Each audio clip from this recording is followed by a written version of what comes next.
Brazil ভক্তদের জন্য সুখবর। সমীকরণ অনুযায়ী পরবর্তী বিশ্বকাপ অর্থাৎ 2030 বিশ্বকাপে ব্রাজিল চ্যাম্পিয়ন হতে যাচ্ছে।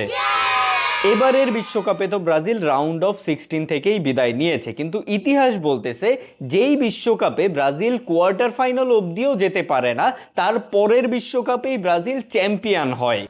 2026-এর মতো 1990 বিশ্বকাপেও ব্রাজিল রাউন্ড অফ 16 থেকেই বিদায় নিয়েছিল। তার পরের বিশ্বকাপ অর্থাৎ 1994 বিশ্বকাপেই কিন্তু ব্রাজিল চ্যাম্পিয়ন হয়েছিল। তার আগে 1966 সালের বিশ্বকাপে ব্রাজিল গ্রুপ পর্ব থেকেই বিদায় নেয়, আর তার পরের বিশ্বকাপে অর্থাৎ 1970 বিশ্বকাপেও কিন্তু ব্রাজিলই চ্যাম্পিয়ন হয়। এর আগে মোটামুটি সবগুলো বিশ্বকাপেই ব্রাজিল অন্তত পক্ষে কোয়ার্টার ফাইনাল অবধি খেলেছে, যদিও শুরুর দুইটা বিশ্বকাপে ব্রাজিল গ্রুপ পর্ব এবং রাউন্ড অফ 16 থেকে বাদ পড়ে, বাট শুরুর দিককার কথা হিসাবে না রাখাই ভালো। তো যেহেতু এই বিশ্বকাপে ব্রাজিল কোয়ার্টার ফাইনাল অবধি যেতে পারেনি, তাই সমীকরণ অনুযায়ী পরবর্তী বিশ্বকাপ অর্থাৎ 2030 বিশ্বকাপে ব্রাজিলই চ্যাম্পিয়ন হতে যাচ্ছে। ব্রাজিলের সমীকরণেই চ্যাম্পিয়ন হতে হবে, মাঠের খেলায় আর ব্রাজিলের চ্যাম্পিয়ন হওয়া লাগবে না।